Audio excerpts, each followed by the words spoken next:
the the planner of this course. Okay, I'm sorry, I have to share first. Student, can you see my share screen? Yes, ma'am. Yes, we can. Okay, okay. This is a material that we can study in one semester. First of all, we will talk about the basic concept of econometrics. What is econometrics? Terminology about data and empirical step. The second chapter, we will talk about the simple regression model. What is simple regression model, and also model estimation, ordinary least square, and how to test hypothesis of simple regression. The third chapter is a multiple regression model. We will talk about the multiple regression model, estimator and interpretations, and test hypothesis, and goodness of fit test. And then we will talk about the evaluating, how to evaluate of a regression model, linear. First, autocorrelation, cause, implication, how to detect, and correction procedure. And also the second one is heteroscedasticity, and the last one is multicollinearity. It's the same cause, implication, detection technique, and correction procedure. The other object that we will focus on, regression linear topic. They will talk about the scale and measurement, kemudian function model, model specification, stability parameter, categorical variable, and forecasting. Then we continued about the regression with the variable, what is it, limited variable dependent. Model by binary response, variable dependent multi-categories, and also Poisson regression and consort regression. And we will talk about the panel data, because panel data method is usually student use this panel data. Currently, panel data, we talk about typology of data panel, model fixed effect, and random effect, and interpret it. And the last is we talk about time series data. We talk about the introduction of time series, regression forecasting, for difference, stationary, for integration, and Granger causality.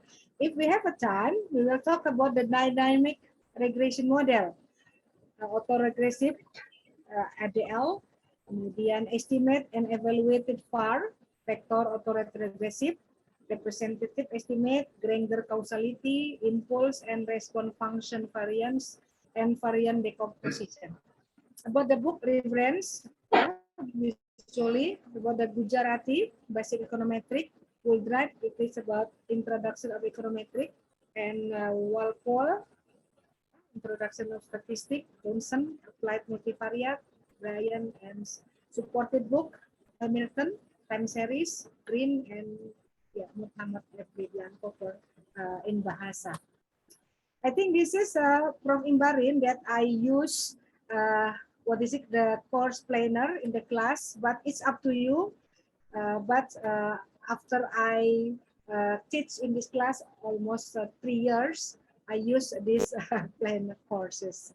But it's up to you. You will follow this, or you have any variation. It's up to you. So times you times yours.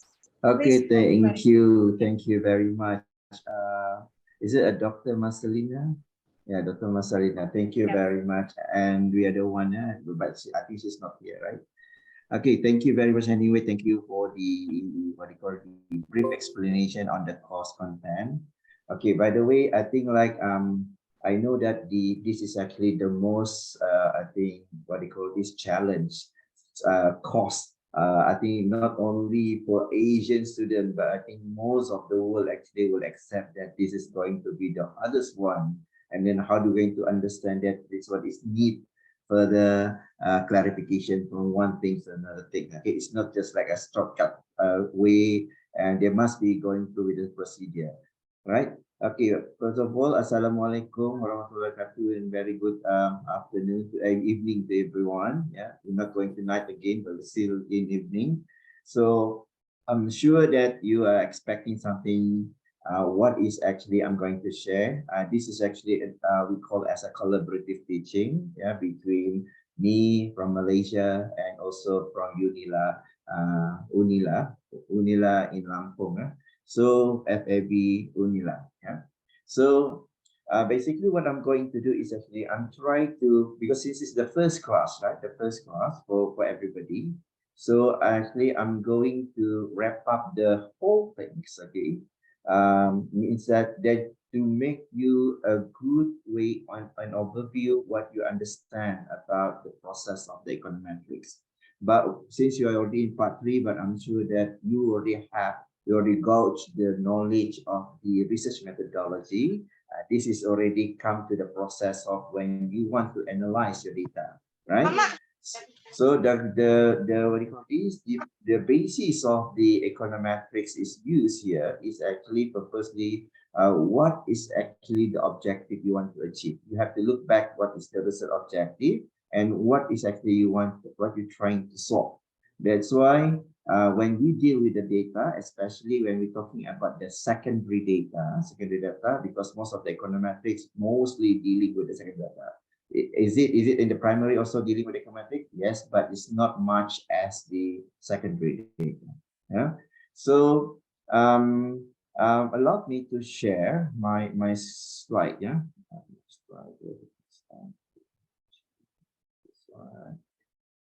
Okay. All right. Can you guys see my slide? Yeah. All right. Now I'm sure you have seen this before, right? As before, I start with what is econometric is all about, but I think Dr. Mas can explain on that later on. Yeah, because we have a very limited time. But the most important thing in setting up the econometrics modeling, so what you need to do is actually you must understand on your time horizon in research design. Yeah, basically when you run the analysis, okay, in the research.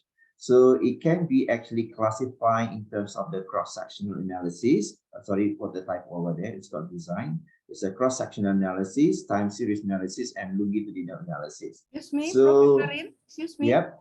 It is your course or what? I see that we are WhatsApp chatting. Oh no, oh sorry. I yeah, WhatsApp chatting. Oh, all right. Yeah. Okay. Yeah. Okay. Yep. I'm so sorry. I don't know because I'm not used to with the Zoom, you know. Okay. Yeah. But usually I'm using the what do you call this? The Google Meet, the simple one. Yeah. Okay. All right. Yeah. Okay. Never mind. Okay. Now, as I want to highlight this as the beginning as part of your understanding. Yeah. Okay. And the understanding is actually about the time horizon. It's very important before you decide on what modeling that you want to use in the econometrics. But overall, the econometric is just a process and estimation and a procedure. But if I can bring back you, when you learn the research methodology, what is actually the definition? Is actually a scientific and systematic way to find an answer of a problem. Okay, I repeat again. When we define what is research means that you actually finding an answer for a questions, but using the systematic and scientific way, right? So it cannot be just like whatever that you want to do, just do it. No, you have to follow the procedure. Yeah.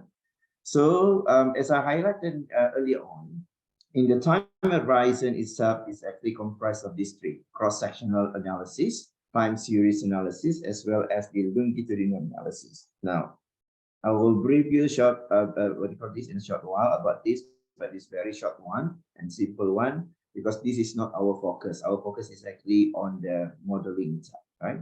So what is a cross-sectional? But this one is a very popular if you are in the primary data or especially in questionnaire, right?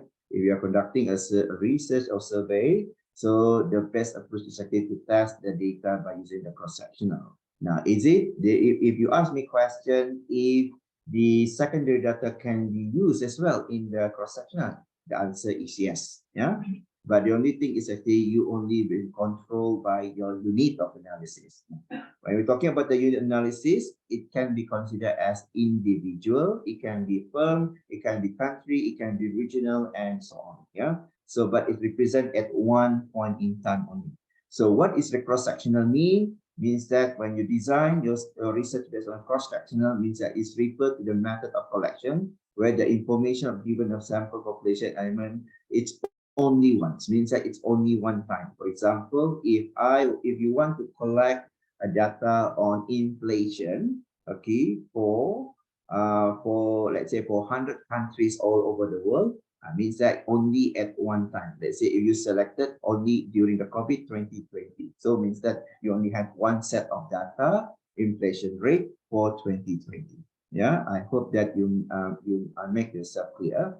But if your data is actually in the form of range, yeah, let's say you decided to collect your data from 1990 until 2020, for example. So it's actually almost 30 years, right?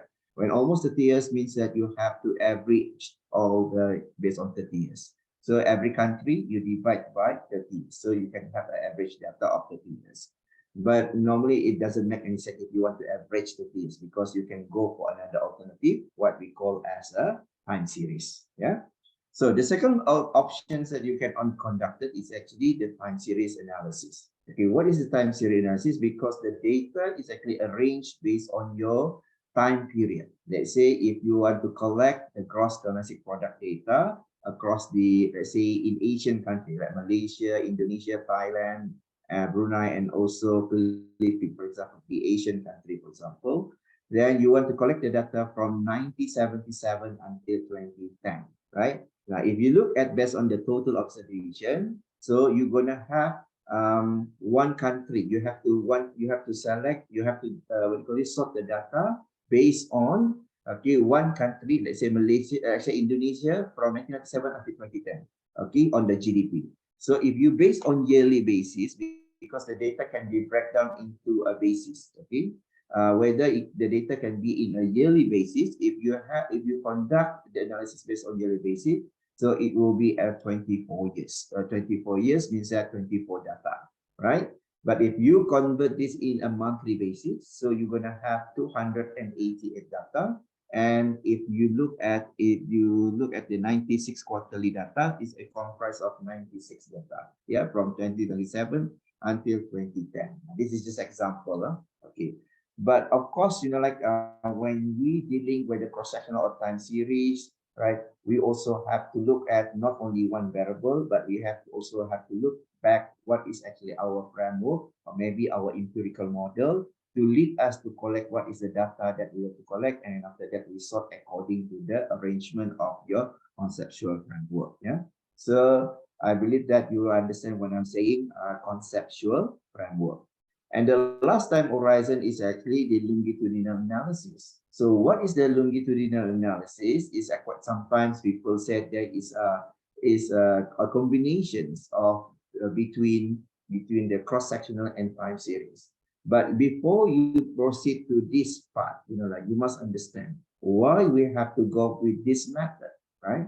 So if you understand, I think that the purpose is actually why we need to use this is because of we having a problem of observation issues, especially data in accounting, finance, economic. But sometimes economic would be not issue in terms of time series, but economy, if the paper is actually pertaining to the recent issue, then they don't have enough observation, then panel data is the best one. Okay, in other words, for the longitudinal analysis, is actually a panel data analysis. So it's actually a mix between time series and also cross-sectional. Means that the structure of the data is actually comprised of time series and also cross-sectional. They combine together. Okay, after this, I'm going to share with you and how you're going to detect, okay, how you're going to detect the mode, whether the model is actually using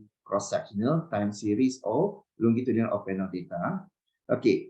Now, if you look at the example here, now I'm sorry, I'm using the Malaysia as an example because I have no, I'm not very familiar with the what do you call this, the district area in Indonesia. That's why I actually use Malaysia. For example, let's say if we do have a cross-section factors, okay, it's based on 14 states in Malaysia. Okay, so if we just take 10 years data, means that therefore take 10 times 14 state means that we're going to have 140 data for each of variable. Not only one variable, but all the variables must have 140 data constantly. This is what we call panel data. And if you look at the previous study, the research work has been done by many scholars. The panel data, longitudinal, sometimes they call it a panel data, but the panel data can be explained in what do you call this, in two ways. Either it's a balanced or unbalanced data. All right. Now I think that you understand what actually this what call this we call as the time horizon. So when people ask you what is the time horizon, then you know already what basis that you're going to use in order to analyze the data. So either you can use the technical cross-sectional, time series, or panel data. Yeah. Okay. Before I proceed, any questions so far? Any questions? Okay, go on. Maybe student wants to ask. Yeah. Any questions so far? Not yet, sir. So are you okay with that? Okay. Now, how I'm going to show you that, okay, the structure of the data arrangement for each of this time horizon. Because, you know, like no point you do the econometrics if you don't understand how you sort your data. That's most important. Now, let me look at the cross-section element. Can you see that my screen is actually in the Excel, right? Anyone can see Excel before I proceed? Is Yes, it? Prof. Okay. Yes, we It's in Excel. Okay, now let me look at the cross-sectional. Okay. Now let's say if I have a model where I use the economic model, for example. Okay. I have the independent, the IV is actually the IV1, the IV1. The IV1 is let's say inflation, right? And the IV2 is the unemployment, right? Unemployment, UE lah, UE. And then I have the IV3. Okay, I'm not going to say about the modeling, how's the modeling being structured, but now I want you to look at how is the data being sorted. Okay, IV3 is, sorry, got a lot of mosquito here. Okay. All right. Inflation, unemployment, and also let's say trade. Okay, for example, and also will influence our dependent variable, what we call as the GDP, for example, gross domestic product. Now, if you want to sort the database of cross-section, let's say because there's a rule of thumb for this one, because since we are using the probability concept and in the statistical, that's why the rule of thumb itself, you know, if you want to run the cross-sectional, it must be at least 30. So let's say since the economic study, so if economic study means that our unit of analysis is what is our unit of analysis here? Okay, the unit of analysis is country, right? Country. So you base on country here. So now what you look at here, the country, you can look at like Indonesia, right? And then you have Malaysia, right? So I need to put this model on. Insert. Okay. Okay. And then I put here country, right? Country. And then what is my DB just now? GDP, right? And then I have my inflation, right? GDP, right? Inflation. And then you have the unemployment. as well as the trade. Yeah, right?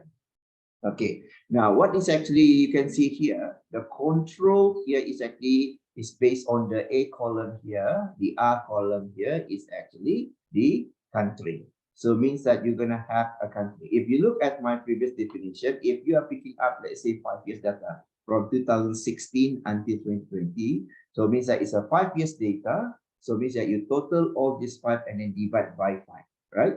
Okay, you understand what I mean? Okay, so means that all these variable will be based on 2015 until 16 until 2020. So, but we need to do is the final figure here will be based on average of the each of the variable. Now, this one will follow until let's say 30 countries. This one, let's say this one is actually a Singapore, for example, right? 30 countries.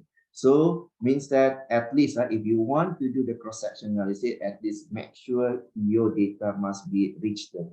Okay, now understand what is the cross-sectional? Is only controlled by country and also the inflation, right?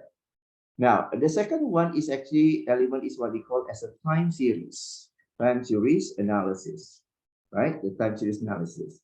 Now we can have this, okay, the same one, okay, the same variable. Okay, let's say if I copy this one, copy, we can have the what do you call this, the same variable, okay, copy, but I have to delete the country and it must be changed to here, right? So what is actually your unit analysis? Still country, unit analysis, unit of analysis, still country. Okay, it's still country, but it's only controlled by year, right? Now, what is actually controlled by year? Then you can actually, but for this method, normally we have to do, if let's say, if you have 7 countries, means that you have to have 7 set of data. It must be run individually. Okay, I repeat again, it must be run individually. For example, here, if you look at 90, let's say we collect data from 1990, and what is actually 1991. Okay, but for example, for this data set, we only focus on Indonesia, right? Indonesia, right? So all this data, okay, you will collect all the data and then sort them until, let's say 30 years, okay, for example, until 2019. Then you stop until 2019 because it's a before pandemic, for example, and you just apply. Then you fill up all this data here. Then you see that for one country, but the control is actually based on time for every variable. Okay, let's say if you want to do another country, let's say Singapore, for example, then you have to copy again. Okay, you have to copy again this data set, but you have like this template, copy, and then you have to put it here. Yeah, Singapore. You understand? Understand? You guys understand? Okay, depends how many countries you want to do, then you have to do this. All right. Now, can you see that here? As I explained just now, the cross-sectional need 30 countries at least, or 30 companies. It can be firm. If you are dealing with the stock market, you are dealing with the IDX firm, okay, then you can actually use firm as a unit analysis. But now, as I mentioned, both this cross-sectional, the rule of thumb is that you must have at least 30 observations. But quite some time, we do research based on our current structure problems, right? So obviously, the number of observation will be an issue. That is the reasons why we need to combine this cross-sectional and time series together. Then it's become what we call as a plano data. Okay? In the scientific name, they call as a longitudinal. Okay, now how is the structure of the data? It will be based on, let's say, if I copy this one, copy back the variable, right? Copy back the variable, right? Okay, but what I need to do is actually I need to add on another column. Okay, another column for the purpose of I have to put the code one, the code, then after that year, right? Now, what is it, the code? The code is actually represent the country, for example. Now, let's say, since actually the study is recent, maybe the problem it started in 2016 until 2020. That means that you're gonna have to collect the data from 2016 until 2017, then until 2019, for example. Okay, until 2019. Okay, 2020 lah, for example. Then this is for Malaysia. Okay, for Malaysia first. Okay, right. Then this must be Malaysia. That's all. Then after that, followed by Indonesia, right? And then this data you just copy back. Okay. Okay, now. And then this Indonesia will become the second country. And then after that, what else? Singapore, for example, Singapore. And then we have to copy this data range again. Okay, continuously. Okay. Now, what is the advantage of using this panel data? So at the end of the day, you know, like you can actually enhance the number of observation issues. Yeah. If you not manage to get the cross-sectional, then you have to go for the time series. And if you both time cross-sectional and time series cannot be done, then use the panel data for the combination between this what do you call this cross-sectional element and also time series. Now, after you learn the data structure, right? After you have learned the data structure, then can you differentiate now between cross-sectional, what do you call this, time series and panel data? Okay, anyone? Can you respond me? Anyone? Did you get the idea, the difference? Or maybe I need to call, maybe I have to use Malaysian style of teaching. Dia. So can you differentiate now between the cross-sectional time series data and as well as the panel data? Yeah, okay. Dia. Prof Imbarine asks you, Dia. Sorry, sir, I can listen. Okay. Now, can I ask you a question? Okay. Now, after I explained already the time horizon, this is the structure. Can you differentiate now between cross-sectional, time series, and panel data? Are you clear about that? Are you clear? I know about it, but I'll try. Not okay, now. Okay, now I repeat again because you know, like this is very important.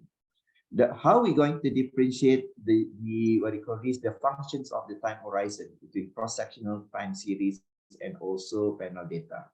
The first one is actually the cross-sectional is merely based on there's a unit of analysis controlled by whether it's actually country, firm, or individual. Can you see that here? Is there any time here? Is there any time element here? Can you respond me? Is Not, there sir. any? No, right?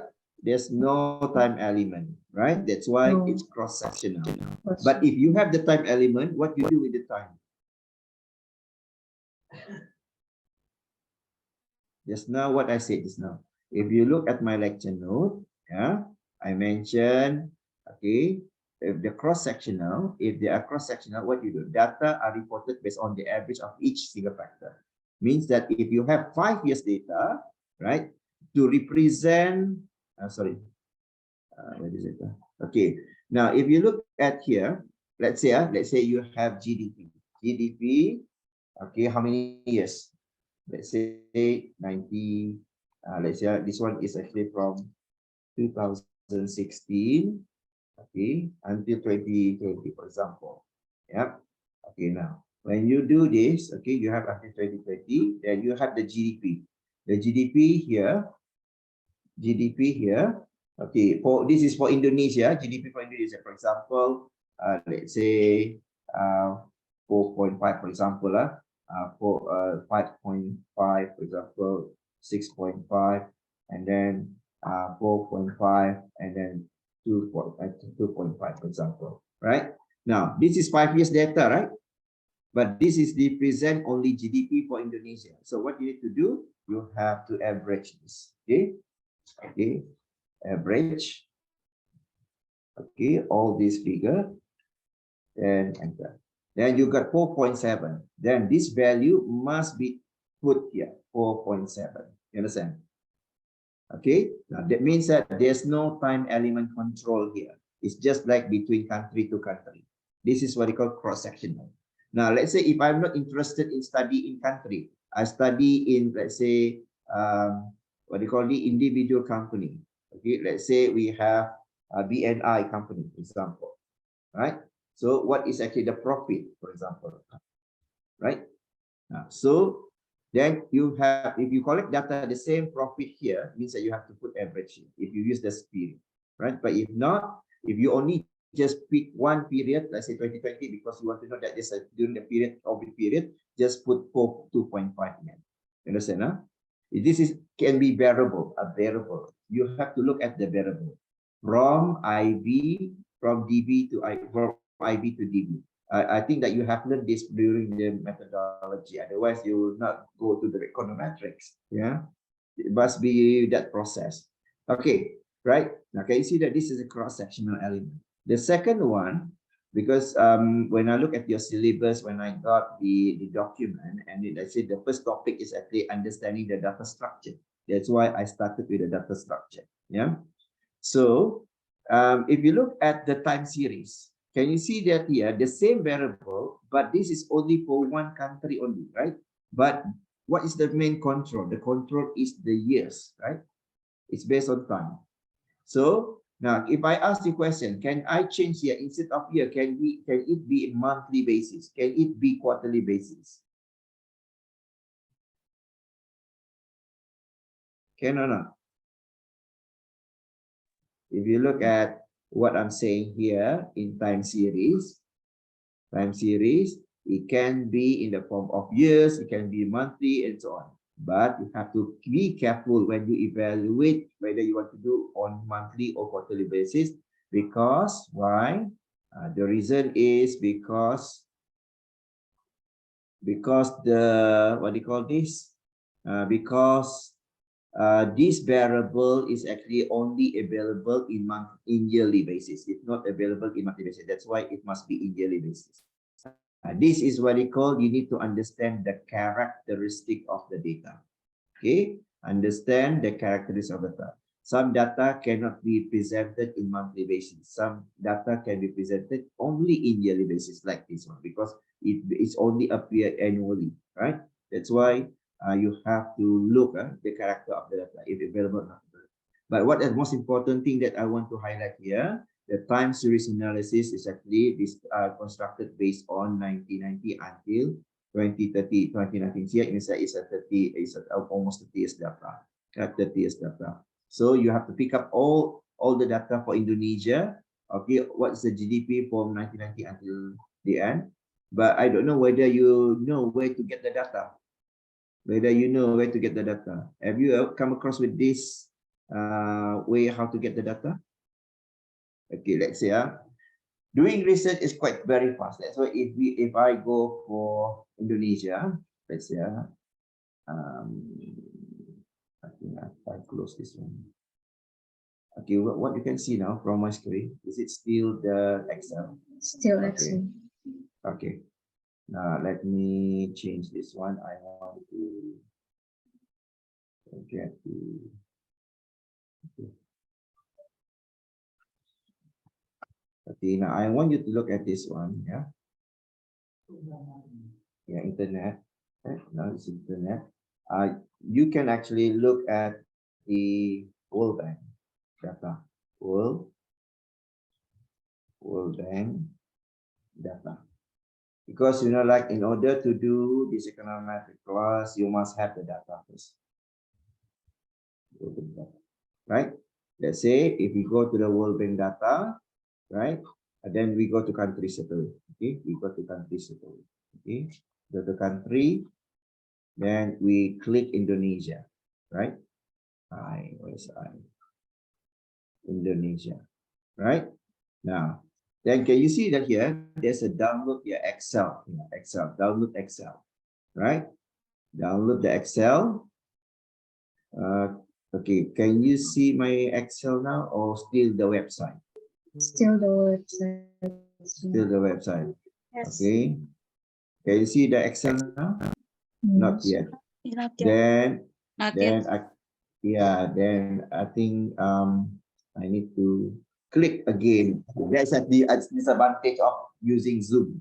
You know? Okay, can you see this? This is the data, right? Yeah. Okay. Now, what I need just now, I need the GDP, right, for Indonesia. Okay.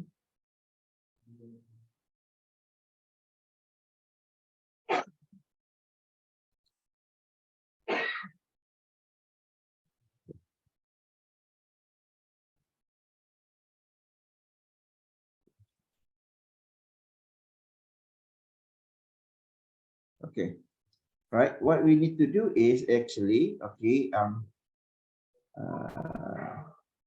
okay, okay. Okay, now what you can do is actually, okay, you have to go for the data here. At the down here, there is a data, right? There's a data. Okay, you don't go for the meta indicator, but you have to go to the data. Okay, now what you need to do is actually at this row, number 4, okay, you start to do this screening, yeah. The screening, home, and then we have to sort and filter, right? Now, then what I want actually, but first is the GDP, right?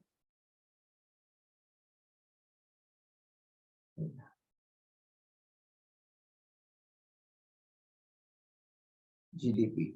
Then I just type GDP, gross domestic. Sorry.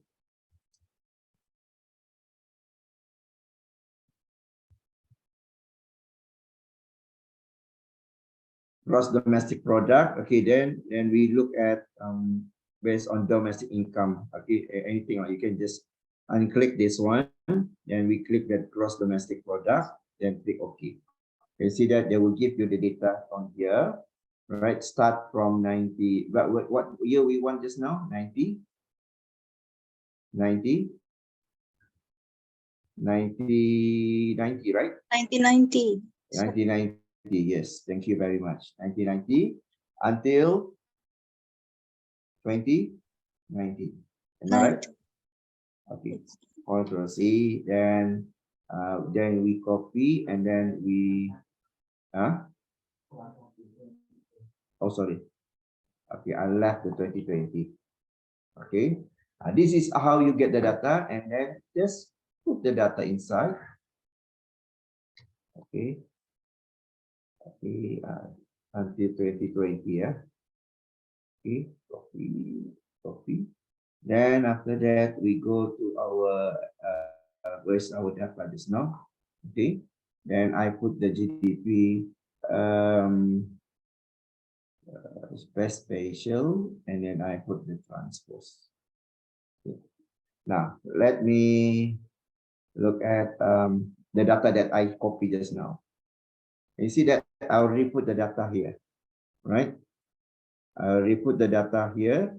Okay, now this is the GDP for your at constant rate. Okay, same thing, you go for inflation and so on. Then after that, when you have the data, then you can run. Can you see that here? This is the data based on what do you call this, time series for Indonesia only, right? But another one is actually a panel data, right? So let's say we need only 2016 and 2018, right? So you have to fill up one by one of the data country by country, right? Because this one is combination between cross section and also time series together, right? You understand? Okay. Now, just now on the, what do you call this? On the cross sectional, on the first part is only the country, right? On the second part is actually on the time series, and the third part is actually on the combination between cross sectional and time series together, right? Okay. Now, so that's why you must be sure about this. Okay, you have to be very sure about this. Then it's easy for you to run the, what do you call this, to learn the econometric easily. Okay, because you must have your own view first. Okay, am I doing the cross-sectional time series or panel data? Now, can you differentiate now? Can you differentiate? cross-sectional, time series, and panel data. Is it? Can you? Or still not cannot capture?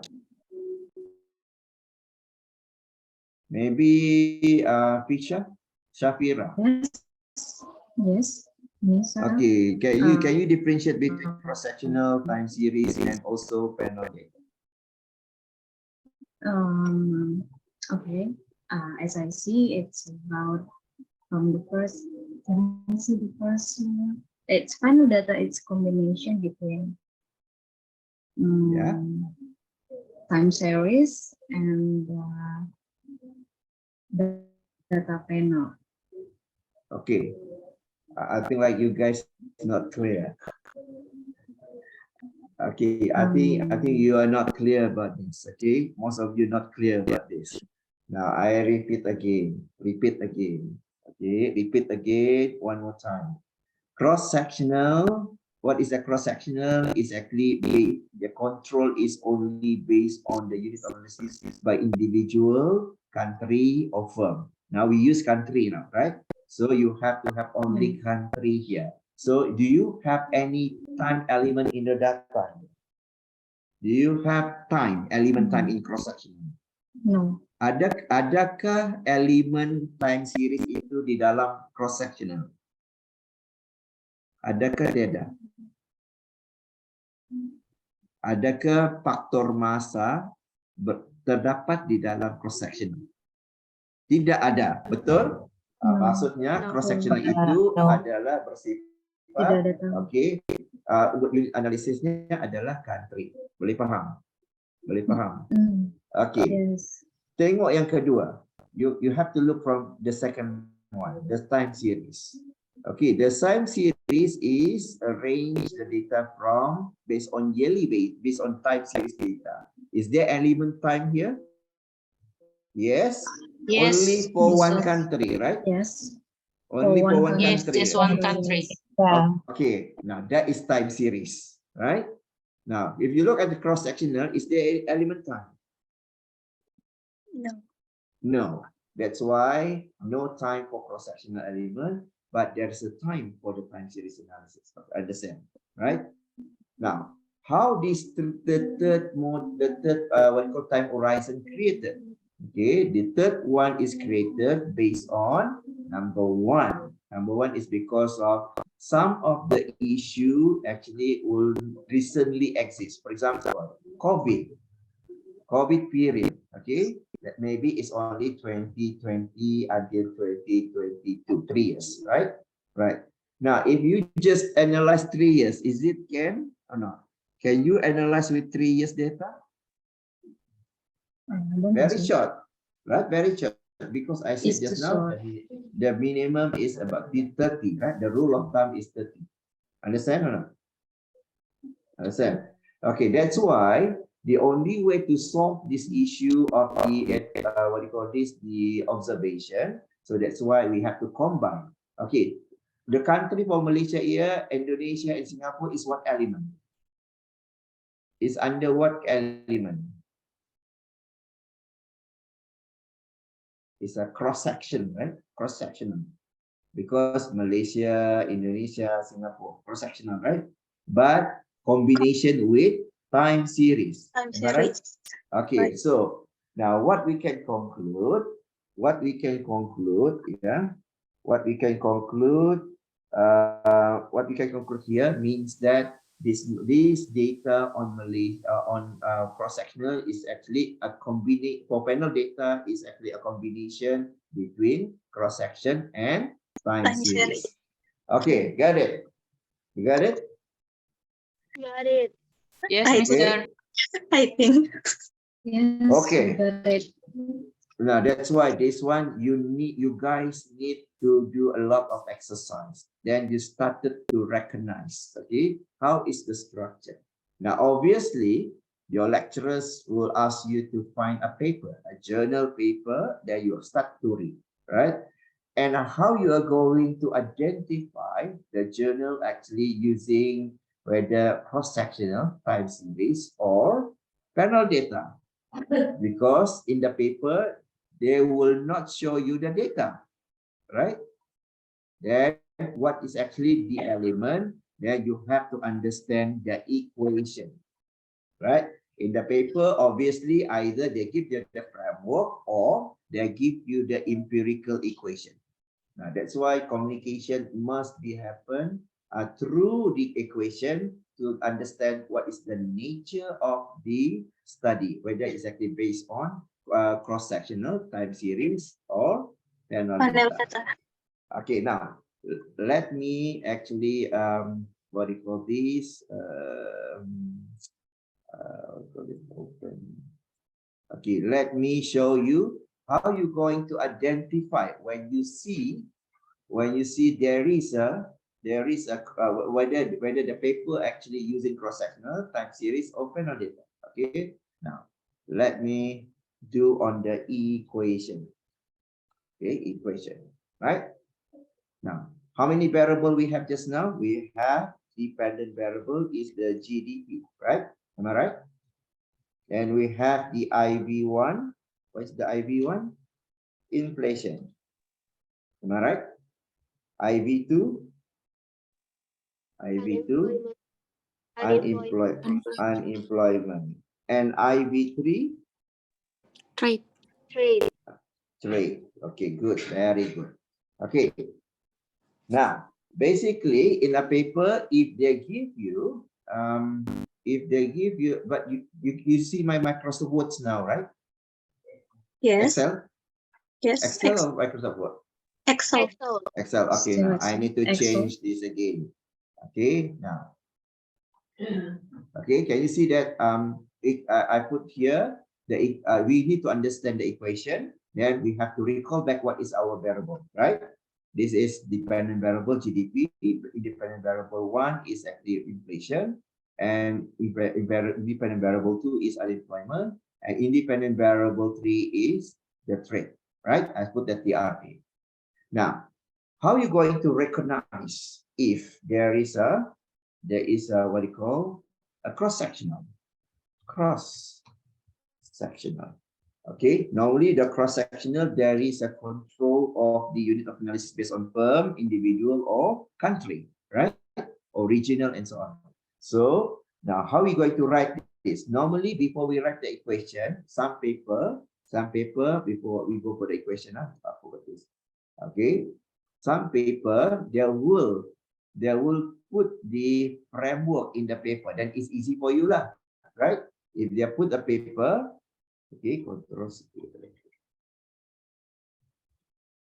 Okay, if they put in the paper, right, then it's easy for you to understand, right?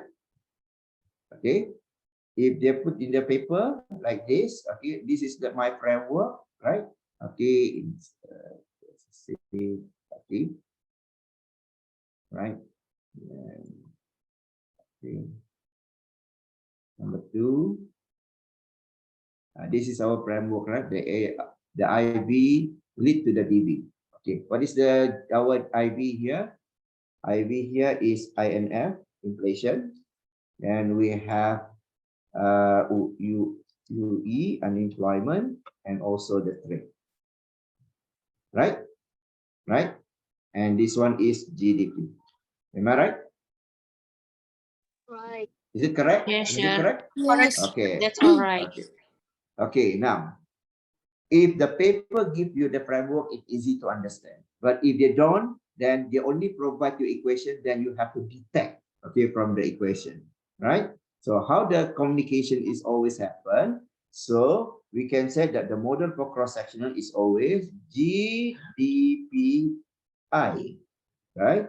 Equal to, then you have to insert the estimation of the symbol, yeah, the symbol, the symbol alpha, right?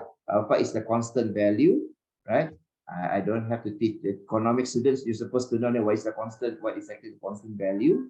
There's an intercept, intercept value to touch the axis y, yeah, and then plus the beta 1, then beta 1. What is it? The first variable is, what is it? The first variable? Inflation. I and F. I. Okay. Now, later on, I will beautify this this equation. You write down first. Okay. And then plus, what is the second element? The second element is beta 2, right? Beta 2. And then what do you call this? And then what the variable? UE, unemployment I, and plus beta 3. beta 3, right? Trade.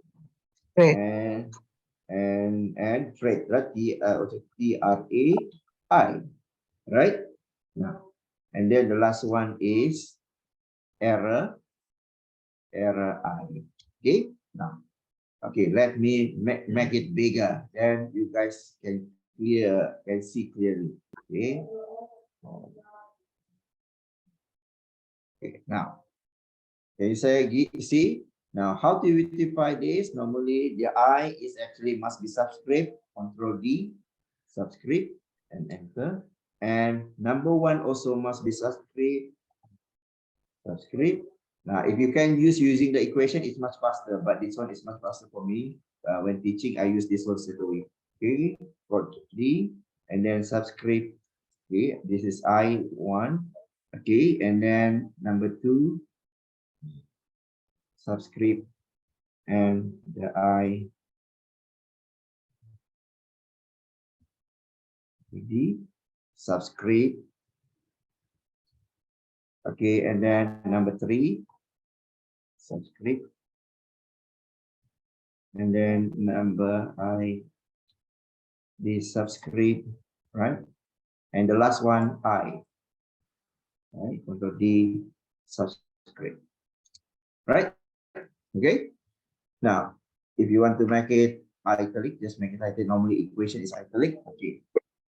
So now, what is actually you can see the element I here is telling us, okay, is actually an equation where the framework is developed based on the framework.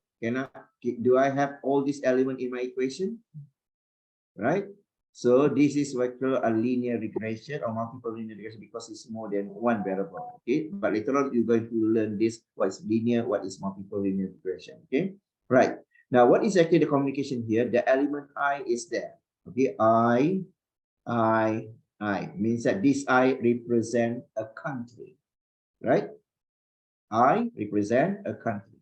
Then when you look at paper, people already communicate like this. Oh, this is cross-sectional. Yeah, so you can straight away can look at it. Now, how are you going to do to detect the time series? Same model, but use the time series. So you copy this model. Okay, to see. They're definitely the same variable, but the thing is now we have to look at, we change instead of I, we change to T, right? Delete the I, all right? Okay, you put the T and delete the I. You put the T and then delete the I, and the last one I here T, and then what? Okay, and then the last one is T, right? Is there different from the first one? Is it different? Yes. Then which one is cross-sectional? Which one is time series? Which one is cross-sectional? The first one or second one? First one. Okay, the second one is Time series. time series. And the last one is what they call panel. Time series. Data. Okay, what we do, we copy this equation and then put here, right? And what is actually we need to do? We just add I. Okay. Okay. Okay.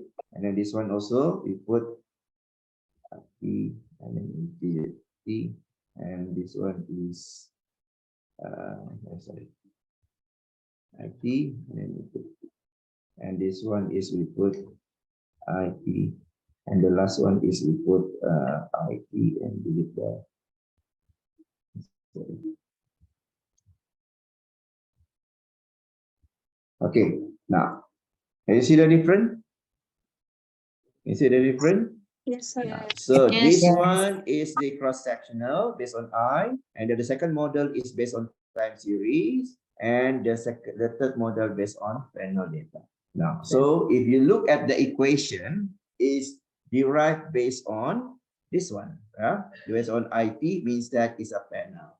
But obviously, when you look at some people, they want to make the paper sophisticated, right? And make people confused. But you have to read the text, then you can understand. Some people, this inflation, they change the symbol. Okay, if I don't want to use, I want to make it more sophisticated, right? So some people, what they do is they're going to change. Instead of that one, they change to delta. You see that? It's become complex already, but it's actually inflation. Okay, that's why many people, when they read a paper, oh, I scared, what is it? I don't understand. Okay, if I change this one, let's say instead of GDP, I change this one like something more, let's say, I change to whatever is more. I think what else you can use? Okay, let's say some people they really make people life difficult. Okay, so they put here, for example, yeah. Sometimes they insert that one. Can you see that? But this one is they have their IT. Yeah.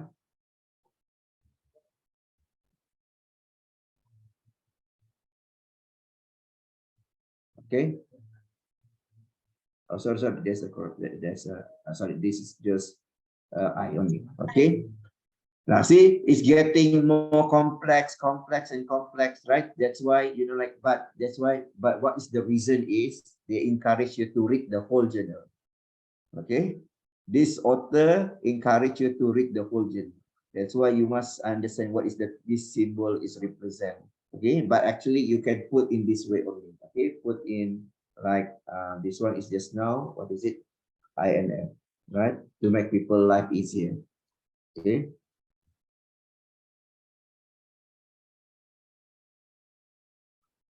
Okay, INF. Okay, you back lah INF, yeah. Okay, okay. Any questions so far? You guys understand? Okay, if I give you the paper, can you detect? But if I give you Let's a try. paper, can you detect the what time horizon the paper use? Is it? That's fine. Okay. Yes, sir. I will see you guys offline tomorrow, right? So I'm going to give you, I want to recall this, whether you guys really get it or not. Yeah. So this is actually the most important component that you have to learn first, okay, before you go into a detail what estimation procedure. Otherwise, you don't know what you are talking about, right? Teaching in what you call this in econometrics required a step-by-step procedure, right? For example, now we have here, now we, even like it looks like the same, this is cross-sectional, look the same, same element, like same variable, GDP, inflation, unemployment, and trade, right? All the three models almost the same, right? Except the time horizon is different. But bear in mind, the estimation for each of these technique is different, right? That's why you are going to learn that there are so many models that you can learn. That's why before that, we have to go through again with the step by step. Okay, how you going to recognize whether this is a cross-sectional time series or the panel data. Okay, now I don't want to put more stress on you guys. Okay, so this is very important part. Okay, if I look at the structure, it's very important. Now, if you actually already can capture all these things, then I can proceed with the next one. Okay, now I give you 5 minutes, okay, to blend what you have learned now. First, actually, I already showed you the time horizon slide, right? Then after that, I present you what is the data structure, right? Am I right? The data structure in Excel. The data structure in Microsoft Excel. And the third one is actually how you're going to identify in a paper what is the time horizon of each paper, right? Understand or not? Yes, Understand? Okay. Now I give you 5 minutes to digest first, okay, before I start with the other things. Okay.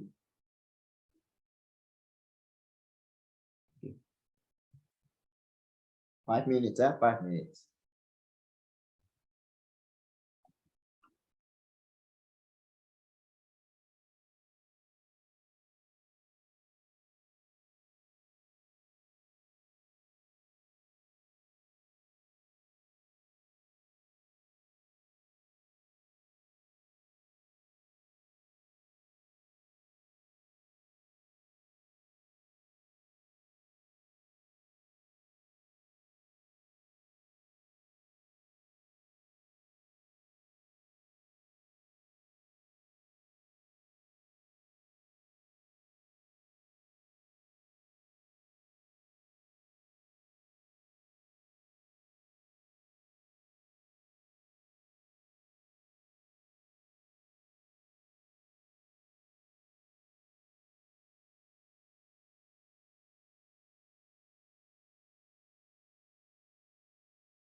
All right. All right. Okay. Shall we continue? Is it okay? Shall we continue? Yes. Yes. Now, as I mentioned earlier, okay, if you look at carefully, the estimation, the what do you call this, the equation here using the same variable but different meaning, right? So it's because of the time horizon. Some of them, one of the first equation is actually referring to the cross-sectional. Second equation is time series, and third equation is a panel data. Now, what actually I want to highlight, okay, even they look similar, right? Okay, even the variables looks similar, right? Similar, I agree, similar. Yes, Okay. sir. Yes, but familiar. the approach is different. Okay, understand? Okay, even the variables look similar, but the approach is different. So what is the implication? Okay, the estimation procedure also would be different. Okay, there's a different treatment how to treat the cross-sectional. There's a different treatment how to treat time series, and there also a different treatment how to treat the panel data. Okay, right. So I hope that you remember this. Okay. Before I proceed with the next one, I can go with the cross-sectional because if you look at Dr. Mas syllabus just now, it and Dr. Sally, yeah, Dr. Sally. Okay, if you look at Dr. Sally's syllabus just now, okay, she actually showing us, we have to look at what is the basic econometrics and so on. Yeah, but I think that one I will leave it to Dr. Sally to explain further on the introduction. But I am more on the what they call this what they call the method, the estimation procedure of each of the time horizon. Yeah. Now, let me start with the, what do you call, let me change this one first. That's my slide. Okay. Let me change this one. Okay. With this, I already explained time series and longitudinal final data. Now, we go for the cross-sectional analysis. Now, in my universities, okay, I have 3% actually who actually doing for the same thing, this one. But this is my team teaching over there, okay, in Sabah. So I have with the Dr. Taufik and also Dr. Abdullah Azizkaria. Yeah. Right. Now we go for the cross-sectional analysis first. Now, I don't have to define what is the cross-sectional, but normally what I'm going to share with you, how we are going to process the estimation procedure of the what do you call the cross-sectional analysis. Okay, normally that you are going to do what you call the model estimator. Okay, but this one is from the start one, the multi-collinear test, atrocity, Bushbagen test, white test, gradient test, big job test, Ramsey test, mode. This one is actually just for the diagnostic testing. Yeah. But what is the most important thing if you want to run the 3 independent variables now with the dependent variable, we have to use either the basic model, what they call as a OLS. Now, let me start with the OLS first. I will go back with the what they call diagnostic testing rate. Now, what is the OLS? The OLS is actually the simple, the most simplest way how you are going to connect the dependent and also independent variable. So, but what is the assumption under this ordinary least square? It always said that, like the connection is actually must be linear. Okay, it must be linear. Means that it must be a straight line like that, linear. Yeah. So, but what actually this is the conditions that you have to understand. Okay, when you run the relationship between one variable, one independent variable, two dependent variable, then you must look at where they believe that all the independent, not all the values of x independent are the same. Yeah, means that what does it mean here? It must be different. Okay, it cannot be something similar, but you put as an independent variable together. For example, if I use the unemployment, right? Unemployment rate, but in the data they have two types of unemployment. Maybe it's active or non-active employment. So that's why it actually will be create a redundancy in terms of the analysis. That's why what you need to do is not all the values of x are the same. That's why it's called variable, yeah, independent variable. All right, and this is the third one. It's a bit hard to achieve. According to the OLS, okay, where the expected error of each of the variable must be 0, means that it seems that you are the God, you are the Tuhan, you are the Allah, right? But this is something is actually is not possible. Yeah. So means that whatever that we run, there must always an error, right? Okay, how you will understand what is the error? Normally, that we're going to do the scatter plot of the what do you call it, of the data between the x and y if you do one by one, right? So what happened? Normally, after you plotting the data into a scatter plot, so they will give you a linear line in which that is the most fitted line to represent the data.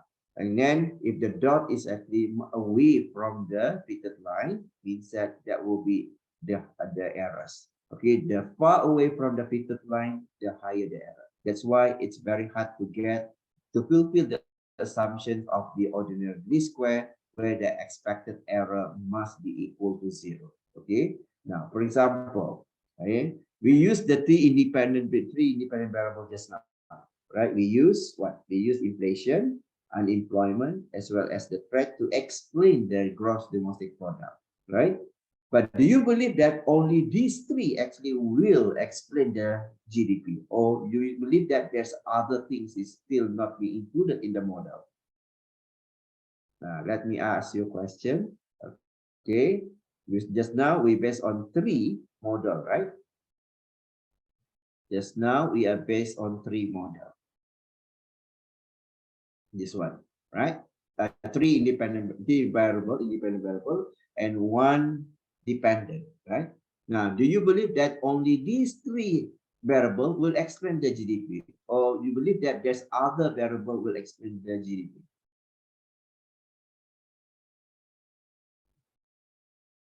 Anyone to respond? Could you repeat, sir? Okay. Do you believe that, okay, these three independent variables is enough to explain the GDP? No. Or you have to add another variable? But if you believe that you have to add another variable, means that you have to add on the variable, means that the error is still there. Okay? The error means that there are some other factor that not be included in the estimation. Okay, that is actually the hardest one, where like it's not possible that we're gonna get the expected error equal to 0. Yeah, that's why this is actually limitation in the model, in the model of OLS. Yeah, right. Now what else? Now we go for this one. Okay, now number 4. Each independent variable is treated as non-random and non-stochastic in order to use that variable X is fixed and repeated sample. Okay. Now this one is we said that like it's fixed for the particular point in time, and it's actually it's not random. It's obviously in other words means that the variable is fixed and it's not in repeated sample. Let's say if you are doing it let's say cross-sectional, cross-sectional. So one by one, let's say one data, let's say for example cross-sectional, because we have the same variable, independent variable on an independent variable, but the what is it now? Okay. Oh. Okay. So means that it's actually if that is represented in that particular country, and it will be followed repeated again. Yeah. Okay, number 5 is actually very important. So homoscedasticity means that all the error terms are identically distributed with the same condition of variance. Okay, so when we said that, like since the cross-sectional is actually come from various, for example, just now example that I give you is actually controlled by the country. Do you believe that Malaysia is the same as Indonesia or different? It is different. There's a difference. That's why the GDP variable also will be different, right?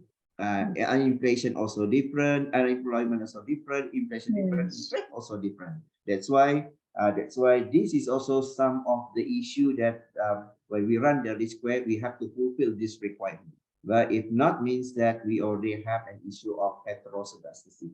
Yeah, heteroscedasticity means that we actually putting our data where we not actually looking at the homogeneity characteristic among the data. Yeah. All right. So number 6 is actually no serial correlation. Okay, of course, cross-sectional, they don't have the time series because the time series, if you have data time series, you already average out, right? From the 5 years, you become only one. So this one quite sometime is you can fulfill the condition because there's no time element in the cross-sectional. Yeah. But the number 7 is the number of observation must be greater than number of independent variable. This is just about the number of observation. If you have the what do you call greater number of independent variable, let's say just now 3, we must have observation more than 3. Yeah, that's the indicator. And no specification error. I think this is just like to support the number 3 argument where the expected error is equal to 0. Means that no specification error. Right? And then no multicollinearity. What is meant by multicollinearity?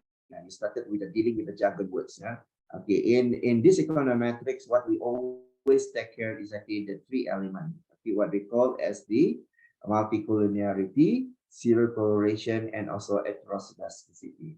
But under the explanation of the OLS, okay, for the heteroscedasticity, the opposite is actually the homoscedasticity, which I already explained that. Yeah.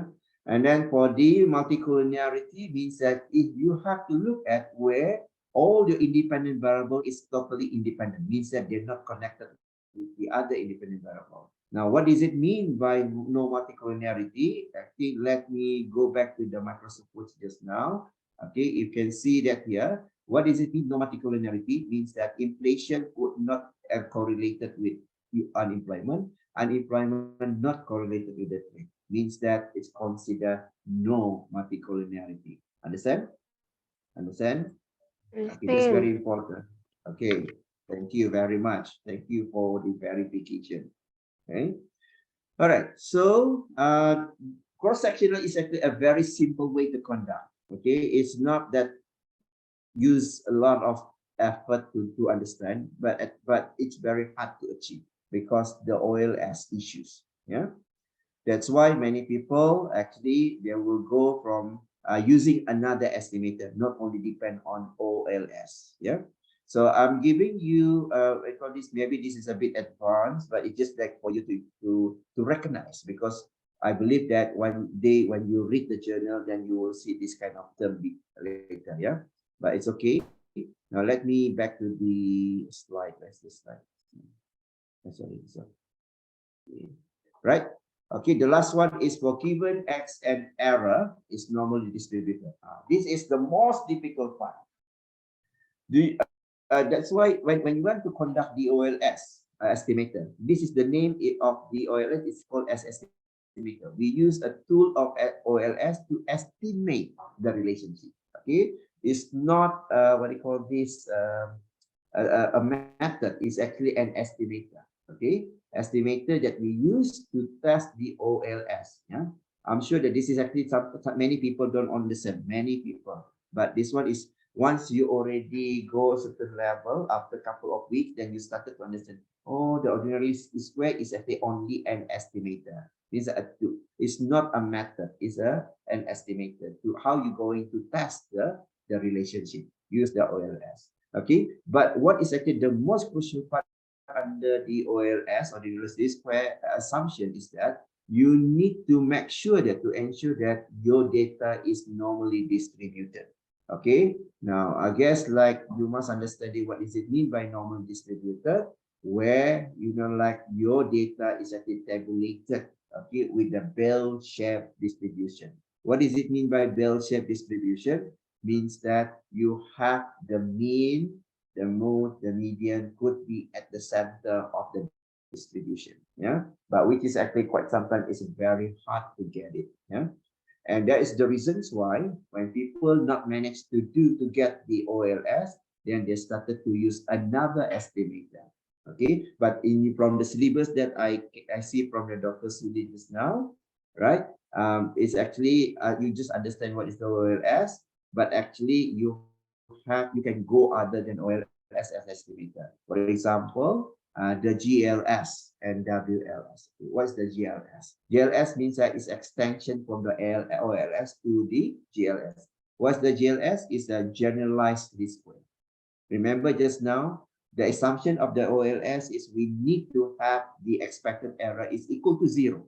and we need to have our data must be distributed, normally distributed, which is quite sometimes hard to get, right? So in order to do that, because they need to come up with the error variance, where could be the non-normality distribution happen is due to the heteroscedasticity problem. Yeah, means that the heteroscedasticity detected in the independent variable is known. So usually, that's why, you know, like when you actually having this kind of situation, so that's why it's better to conduct the GLS rather than OLS. Yeah. So, but some people believe that, okay, the GLS also facing the same problem as OLS. It doesn't solve any issue. And that's why it's better to simplify the GLS by using the WLS, what they call weighted least square. It's much more effective rather than GLS and OLS. Yeah. This is just for your knowledge, but I'm sure that it's not in the syllabus, yeah. But once you read the journal, oh, this is the GLS, this or that model actually estimated using the estimator of GLS. Okay, the model just now is the variable of independent and dependent. Yeah. Okay. Right. Now, another one is actually quite advanced after the GLS. They call it the FGLS, means that we use the feasible GLS or feasible weight least square. This one is even it's not that quite new, but it's actually already established quite a long time ago. But this one is actually they actually put some weight, and because of many estimation actors still dealing with the issue of the heteroscedasticity. You must concern me. What is the heteroscedasticity? Even my first explanation very not quite clear. Okay, the heteroscedasticity arises because of the nature of your data, especially on the cross-section part. Okay, remember just now on the cross-sectional part, your data is actually consists of the name of the country, Malaysia, Indonesia, Philippines, Singapore, and so on. But we believe that they are hetero, they are not homogeneous, right? That's the reasons why it's actually the OLS cannot be done because of the heterogeneity. But there's a many evidence in the literature as well suggest that, okay, at certain level where the OLS and GLS also will not be functioning well. And that's why they need to use the feasible GLS and also feasible weight least square. Yeah. But actually, it's just one. Is the assumption is the independent of causing heteroscedasticity is unknown. They believe that. Okay, so this is actually another thing that you can do in order to correct the heteroscedasticity issue, right? Okay, this is I think the most popular one in the literature. Okay, if they believe that the data is actually suffered from the heteroscedasticity and maybe also because cross-sectional actually not dealing with a serial correlation. But what they do is actually they're going to use the adjust the standard error in the OLS by using the Newey-West method. Okay, this Newey-West method is actually will be correcting the autocorrelation or serial correlation and heteroscedasticity problem. Yeah. So it means that if you believe that your data is all comprised of the presence of the hetero problem, then what you need to do is you have to what do you call what do you call this, just conduct this test using the Newey-West method. That's fine. Okay, means that when we look at the report that people already use the Newey-West method, means that by all means the diagnostic testing are not necessary anymore. Okay, because it's automatic. It's automatically detected now. Okay, now what is actually I want to look at again? Yeah. Okay, I think that's all about the cross-sectional. But now I'm going to simplify what you have learned today. Yeah, what you have learned today because I only have 20 minutes to finish the class. Right? Of course that you have learned. The first one is actually understand the time horizon, which is consists of cross-sectional analysis, time series analysis, and panel data. Right? I already give you an explanation how the data will be structured in your Excel. But normally many people will sort the data using Excel, structure the data using Excel, right? Then what is the structure on the cross-sectional? What is the structure for the time series, as well as the structure for panel data, right? And after that, I also ask you to, what do you call this? To detect the time horizon through the equation, right? Quite some time, some papers, especially who actually conducting the secondary data, some paper, they will not display the conceptual framework in the paper. So what happened? They will give only you the equation. Then you can start detecting the equation, whether the equation is based on what time horizon. Is it horizon cross-sectional, time series, or final data?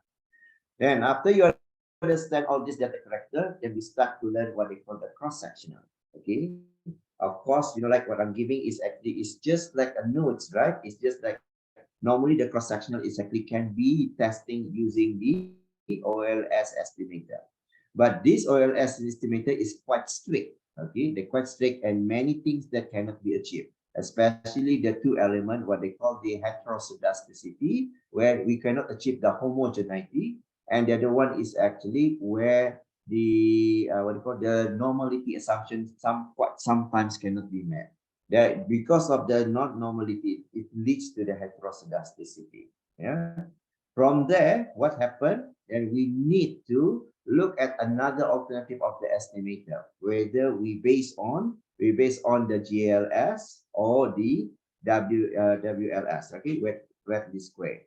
And it also can be extended if the hetero issue is still not solved, but you use the GLS and also the FGLS. Yeah, same thing. And finally, if you actually still cannot solve with that, then the only way that we can do is actually using the adjusted standard error, using the HSE, what they call heteroscedasticity autocorrelation consistent. Yeah, where you use the Newey-West method. Yeah. Okay. Now, give me another 10 minutes, okay, and then I will show you, okay, continuation in words in the Microsoft Word. Now, after all, okay, how you are going to understand the overall process, okay, the overall process of the cross-sectional analysis. Okay, this is I'm going to simplify. Okay, now, okay, what is the first step? Okay, the first step, what is that? Insert. Okay, this one, right? Then we have the first one. Remember, we must have the data. Am I right? Okay, am I right? The data and also the equation, right? Equation, where the equation actually, you understand what is your ID, what is your DB, right? Now, the next stage is, okay, the next stage is what you need to do is, you have to do, what you need to do. What is the next one? Okay, this is normal procedure. You have to conduct what we call a descriptive statistics. Okay, statistics, descriptive statistics. You know what is the descriptive statistic? Descriptive statistic is an inferential. What you call this is to describe your data. What is actually your mean, your variance, your standard deviation? Because when you're talking about the relationship between variable, means that you have to identify what is actually the mean, the variance, the standard deviation, the maximum, the minimum if necessary, and also the most important one is the kurtosis and skewness, right?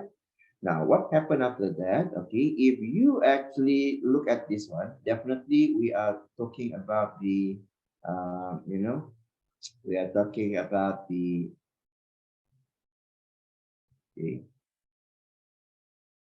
okay, like when you talking about this, what they call the descriptive statistic, definitely we need to look at the skewness,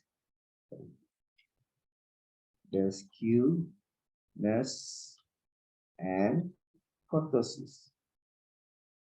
Okay, we need to look at this result. Okay, the kurtosis. What is the skewness? Means that this is two elements that you can use to check the normality. Remember, this that the normality assumption. Okay, otherwise you can also test it, whether you can use the data based on the nature of your data. Yeah, so the skewness is actually must be less than 2, the rule of thumb, and the kurtosis actually must be at least greater than 2. Right? Now, what happened if your variable just now, you have how many variables? 4 variables, right? Dependent one variable dependent, and 3 independent. So if you check the descriptive statistic, the skewness is actually greater than 2 and less than 2. Then what happened? Okay, then what happened? You know, like then you can proceed, okay, to the next one. Okay, but what happened if you don't? Right? If you don't, then you know, like you need to do some process again. What they call? You need to do the transformation. Yeah, a transformation. So this one is the transformation. Where is the transformation? Means that all the variable which is actually not comply with this requirement, so you're going to transform with the LM, the loan. So after that, if they're already loan, means that you can straight away to what is it? Okay. You can straight away, okay, go to estimate the regression. Yeah. Okay. This one. Yeah. Okay. Then you can estimate this. Okay, this one is the regression analysis. Okay, regression analysis means that to tell the relationship between variable. Okay, right. Then after that, what you need to do? Okay, some people said, okay, now do I need to check the descriptive again? No need.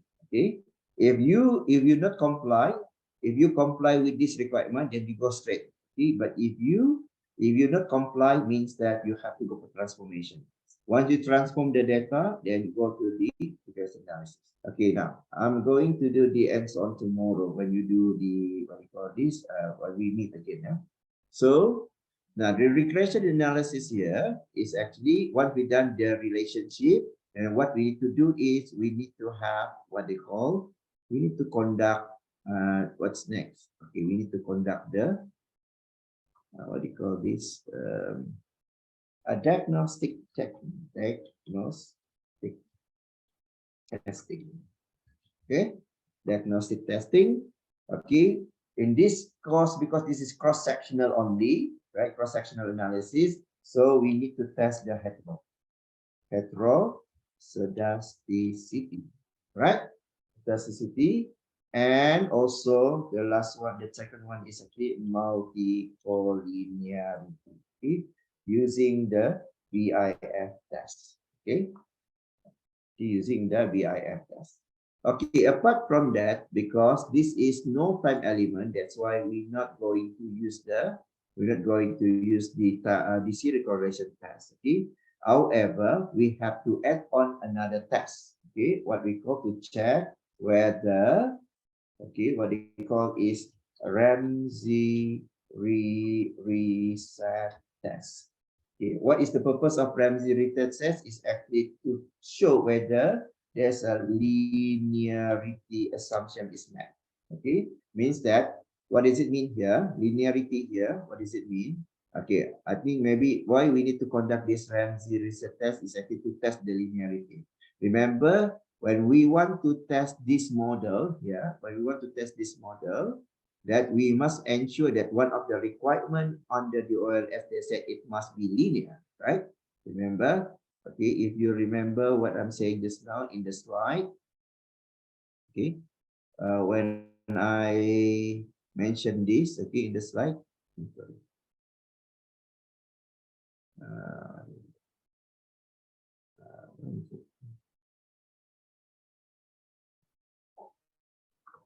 okay.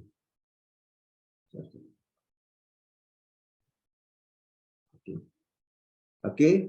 Can you see that here? When I say, you know, the estimation procedure, right? The OLS is now. Where's the OLS? Okay. Now, what is the OLS? It must be linear, right?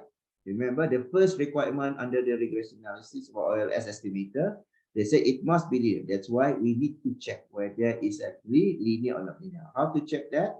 That's why this is actually the Ramsey reset test. Okay, under this Ramsey reset test, okay, what is actually under the reset test is actually purposely to test whether the model regression is either functional form or linear or non-linear. Okay, so if non-linear means that we already again the assumption of the OLS. That's why we need to check.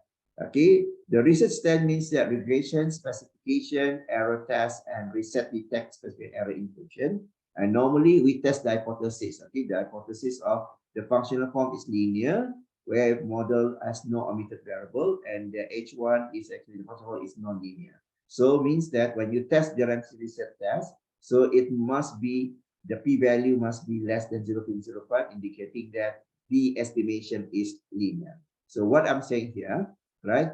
If I test my model here, if I test this inflation, unemployment, and rate towards the GDP, we found that the p-value result is actually more than 0.05, means that I'm rejecting the null hypothesis. I'm failed to reject the null hypothesis, indicating that there is a the data is actually a linear. Okay, so means that it's fulfilled the assumption of the linearity. Okay, this is how to check. Okay, so if you look at here, that's why after we do this, that's why in the cross-sectional analysis, we need to diagnose our estimation, and cross-sectional time series we have here, and actually test. Okay, now once we do that, okay, once we do this diagnostic testing, and what we need to do is then we insert the arrow. Then if there are not suffer anything, okay, means that you can straight away go to do the conclusion and recommendation of your research. Okay, but okay, in case that if there are suffer, means that you have to do the correction of the estimation. Okay, that's why you need to estimate the estimation, and finally you are going to have what they call a conclusion. What do you call conclusion and recommendation. Okay. Now, this is the process. But of course, here is a very long process to explain the regression analysis. But in the regression analysis, is actually normally we are using what info we are using here. We are using the F stat, okay, for overall goodness of fit, right? Goodness of fit. Then we have to use the T stat, okay, to test the relation whether this variable, each of variable is significant to explain the dependent or not. Okay, then we are going to do the and so on tomorrow one by one. Then you can understand what does it mean. Okay. Then the last one is actually the most important one is the R square. Okay, the R square is the power of explanatory. Whether this one is actually whether all these three variable is actually have a high explanatory power to explain the GDP or not. Right. So I think now it's already what time now? We have another 5 minutes. 5 minutes to go. Right. So I think like I already almost done with the cross-sectional. I think that one is actually on the but I think in the time series later on, I will recap back a little bit from you know what you call this, because you have a time series analysis like arch and gauge and so on. But that one is actually now we only cover first the cross-sectional. Okay, the cross-sectional, and later on, once you already understand this cross-sectional, then we're going to start with the time series, okay, which is I think I will see you guys tomorrow offline. Yeah, right. Okay, is there any questions before we leave? Any questions? Any question, guys? No, sir. It is clear? Is it clear? Yes, totally clear. Okay, never mind. Never mind. Sorry, No. sir. Yeah. Could we get okay. the PowerPoint or the slide share you? Definitely. Don't worry. You know, like I will give as well all whatever that we have written down on the Microsoft Word here, and Okay, as well as the Excel. Then you will keep remembering all these things. Yeah, it's Thank easy you. for you. All right. Now, this is a process of the econometrics for what they call this, for the cross-sectional.